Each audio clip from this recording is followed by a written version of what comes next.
Hey everyone, so I'm here with this year's first Halloween tutorial, and in case you hadn't looked at the title, it's Marie Antoinette's Ghost. So this is what I came up with it, or my interpretation of it.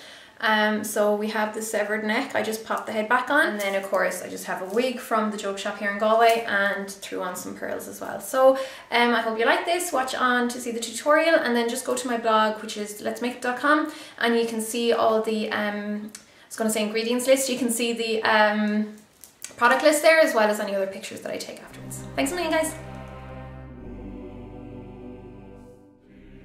So for foundation, I'm going to use the Revlon Colour Stay, and this is in the colour Ivory. So this is paler than me. It's more pink tone, so it tends to wash me out, which is good for this. You could mix a wee bit of white in it if you have maybe Stargazer, or even the Face and Body by MAC. The only thing is that'll thin it out, so I'm just kind of going to leave it as it is and then just put a light powder over it. So I'm just going to put some in the back of my hand, and just use my flat top kabuki by Sigma and apply this all over the face. So for the actual costume, if you are going out with this at night time, you could bring the foundation all the way down onto your neck and around your chest. I know back in those days of Marie Antoinette, the ladies used to paint their neck and chest, their bosoms or whatever you want to call it, white as well, and they'd even accentuate like the veins by putting blue on them. So that's something you could do if you know, you can get really booby with this look if you're that way inclined, but I'm just going to bring the foundation down to here for now, since it's just for this video. Don't worry too much about getting right up to the hairline either, because the wig is going to cover that up. So I'm going to use a little bit of concealer, just say on the nose or on some of my smaller blemishes. The handy thing about this kind of makeup is that if you do have bigger blemishes, you can cover them with patches, so I'll draw them on rather than actually use a patch. But back in, say, like 17th, 18th century France and England, men and women used to put patches, so like little like half moons and stars and stuff, on their faces, and this would cover like old scars, or if they got some kind of breakout, or like just spots and whatever. Apparently it became quite excessive at one stage, but say for this big spot here and then this guy here, I can just cover them up with patches. I don't want my whole face covered in patches, so I'm just going to cover any other little blemishes with some concealer. I'm just using my Derma blend, or Derma Colour rather. So I'm going to do the eyes before I powder the rest of the face, just in case there's any fallout. Pop a wee bit of primer just all over the eyelids. Now an accurate Marie Antoinette makeup wouldn't have too much on the eyes, because it was more the cheeks and the lips they did back then, but I'm just going to put some like dark shadows, because obviously it's like a corpse coming back to life almost kind of thing, or a ghost, so I want to give more of a sunken look. I'm going to use like browns and greys, that kind of palette. So I'll just pick up Quarry by MAC to start off with and just put that all over the eyelid.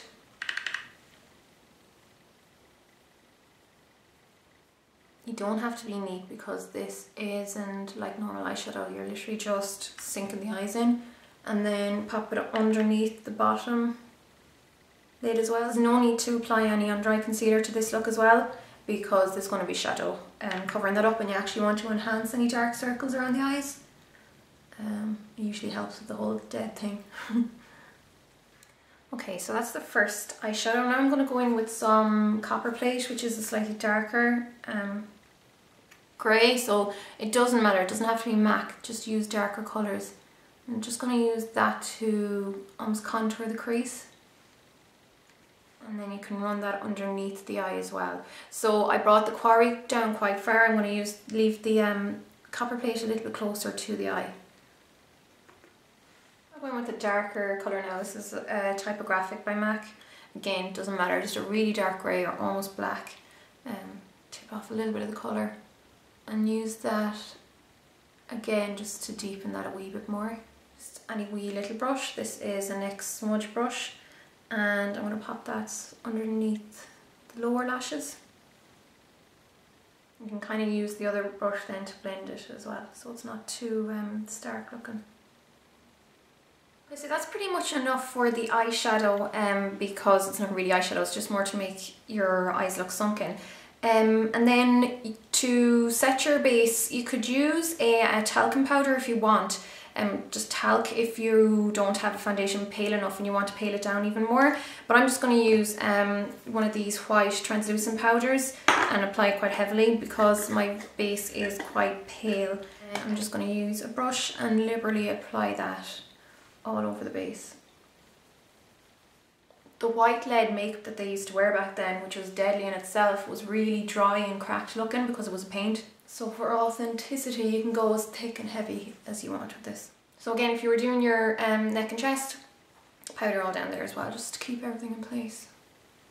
So once you have the powder on, you can start kind of sinking in the rest of the face, and use eyeshadows if you want, if you don't have like a good coloured contour, but I'm going to use an LetzMakeup contour. This is the powder blush. Well, it's a blush more than a contour, but it's primal. I think this could be discontinued, but it really doesn't matter what you use as long as it's just something that's going to sink in the face. I'm going to start working on the hollows of the cheeks. Try not to go up too high.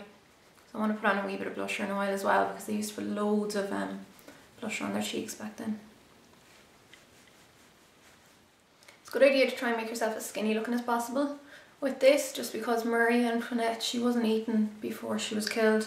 She was really depressed and stuff because of all these accusations that were made against her, particularly about her like molesting her son and stuff like that. So I find this story really, really interesting, and I watched the film again the last night, the one with Kirsten Dunst, but that film ended kind of crap. But yeah, just try and sink out your face as much as possible. Okay, so once that amount is done, and then I'm going to go over it with one of those eyeshadows that I used a wee bit ago, so maybe the copper plate one, and I'm going to just use the edge of my brush just to get right into the hollow, and then use the other side of the brush to blend it out, just so it'll give that slightly more skeletal look. So I think this is a really easy makeup, even though there's a lot of blending. It's just all about adding extra layers, but it's really easy, you don't have to be precise. So with that much done, I'm actually going to put some of that concealer on my lips before I go ahead and powder them as well.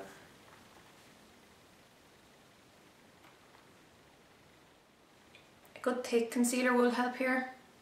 So like the Derma blend or the Derma colour, like what I'm using there. Okay, so for the eyes, to finish them off, I'm going to use a red lip pencil in my waterline. Now this is something you have to be careful with if you're sensitive or whatever, because these obviously aren't made for the waterline, so it's up to yourselves if you go for it. I've often put this and powder my waterline. I know it works for me, just be careful. There are pencils you can get that are okay for the eye, like the MAC chromographic pencils and stuff like that, even though they're pro products. So just look out for something that might be a little bit more appropriate for the eye area if you are very sensitive, because red dyes and eyes often don't mix. But if you can see there, this will just really add to the whole kind of, you know, dead corpse zombie ness of the whole look. So you can go pretty heavy. It's basically just to look kind of like her eyes are bleeding, and let it look like it's coming down a bit. And then you can skip the mascara if you want, it doesn't really matter, but I am just going to add a wee bit, so it doesn't really matter. This is just Opulash by MAC. Just going to put a little bit more of that red, kind of as if it's coming down from the inner corner, and a wee bit coming from here, so like it's as if it's coming from the tear ducts. Now there is eye blood and stuff like that you can use, but that's really irritating to the eyes, and it's kind of hard to get hold of as well. So that's kind of enough for the eyes. For the eyebrows, I want to put a wee bit of a white mascara on them. Back in that time in France and England, people used to put white powder all over their, not just on their like on the makeup, but also all over their face and their hair, so it would inevitably go on the eyebrows as well. So I'm just going to use a white mascara. It's just like one of the primers from this guy here, the Double Extend Beauty Tubes by L'Oreal. It doesn't matter which one. And I'm going to just brush the excess of that out. But if you don't have a white mascara, what you could do is you could get a clear mascara, so a brow gel or a brow set, whatever you call it, just a plain clear mascara, and then before it gets totally dry, put some white powder over it, so again talc powder or whatever you have, and that'll give a similar white look to the eyebrows. I'll draw on one of those wee patches now, so just get a black eyeliner. MAC's Feline will do fine, and for this one it's just going to be around.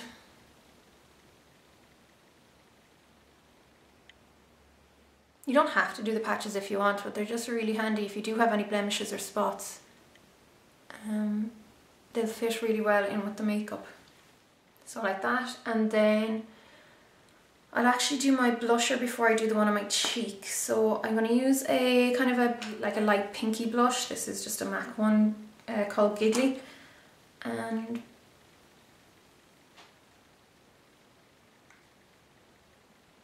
you could use a red one as well if you want. It's up to yourself, or even like a purpley one if you want this to be a little bit more, I don't know, not so girly rather. This will do fine. So that's enough, and I'm just going to go ahead and draw a little heart over this guy. And then you can go ahead and set it with some black eyeshadow if you want, or you could go over it with like a liquid liner, whichever you have handy. That's just the basic shape there. It doesn't have to be perfect.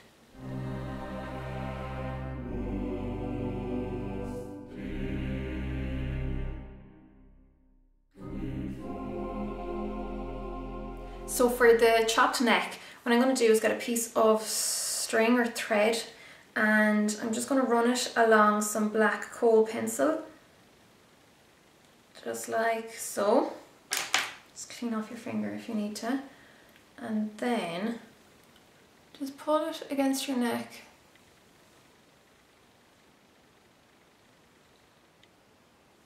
Try and keep it straight,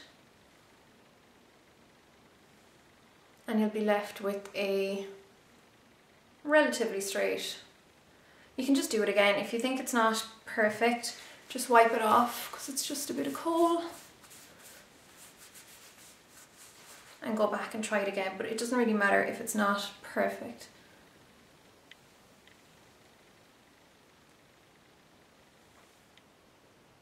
And then I'm just going to kind of draw some bruises around that before I fill it in. So I'm going to go back in with the same blending brush I used for my eyes and blend some of that eyeshadow all around the line that was left behind. You could go for like I don't know, some kind of latex appliance or whatever, but because the neck is so moving all the time, it's just not going to be so comfortable. And like, don't bother with waxes or anything like that because they won't stay put on the neck. It'll just be really difficult. So it's easier to try and just draw it on. I'm just using purples from like a 120 palette. It doesn't really matter what ones, but just some kind of purple, and go around that to make it a little bit more bruisey. I'm just going to go in with a red and go right along here. I'm just going back in with a tiny bit more of that red in the centre as well. So next I'm going to go in with Auburn Lip Pencil by MAC. This is a slightly darker, deeper red, and I'm going to go directly across that line. So do it softly first just to get the line down. So it's starting to look like that. So it's just kind of meant to look like her severed head has been put back onto the body, and you can thicken it out a little bit once you have it down. So I'm going to go back into my greys and just put a little bit more grey around that because it's not really dark enough for me. And then just for the very, very centre of it, try and go a little bit thinner. So maybe top your pencil. I'm just using my MAC Kohl again. It's got a slightly finer top on it. Run that along the centre. I will be going over with this with blood in a minute, but it's just to have this down there first. And then you might want to go back over with a little bit more of the red if there's not enough showing through. Okay, so you can play around with that anyhow, but when you have it roughly right, you can grab your blood. One that wasn't too runny, this is a slightly more viscous one. I'm going to just put a little bit more of that cherry as well around my eyes, so that when I do apply the blood it won't be close to the actual eyeball. So I'm going to use this blood by Snazaroo. It's a gel blood and I got it for $6.99 in the joke shop here in Galway. It's a slightly more viscous one, so it's not going to be too runny. And then I'm just going to apply that directly onto where I drew the pencil. One like this with like a squeezy nozzle is really handy.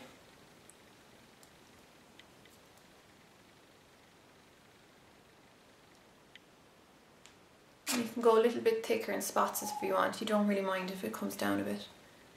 And then you can just do thicker blobs to have them come down in certain areas.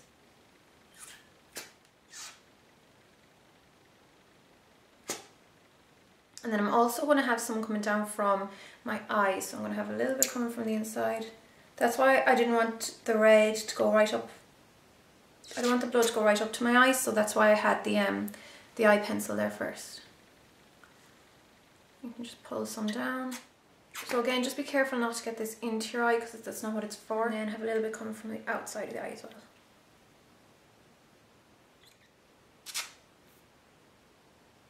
So I just prefer this kind of gel blood than the really runny stuff because it's just easier to wear and it won't be as messy. So that's pretty much enough. And then all that's really left to do is apply the wig and accessorize. So I'll come back and show you how that looks in 2 seconds. So here's the finished Marie Antoinette, Antoinette's Ghost. But this is the kind of thing to go for. So it's just like a Baroque style wig that tends to be quite high in the head with the curls at the side and then the long bits, and then just stick on some pearls and kind of pearl jewellery. And then obviously if you could get it like a dress from, you know, a costume dress from that period, it'd be perfect. But besides that, this is pretty much it. So I hope you like these guys, and I promise to come up with at least another 2 or 3 of my own looks, and I will be having some special guests doing makeup looks on my channel this year as well for Halloween. So until the next one, I'll talk to you all really soon. Slán guys.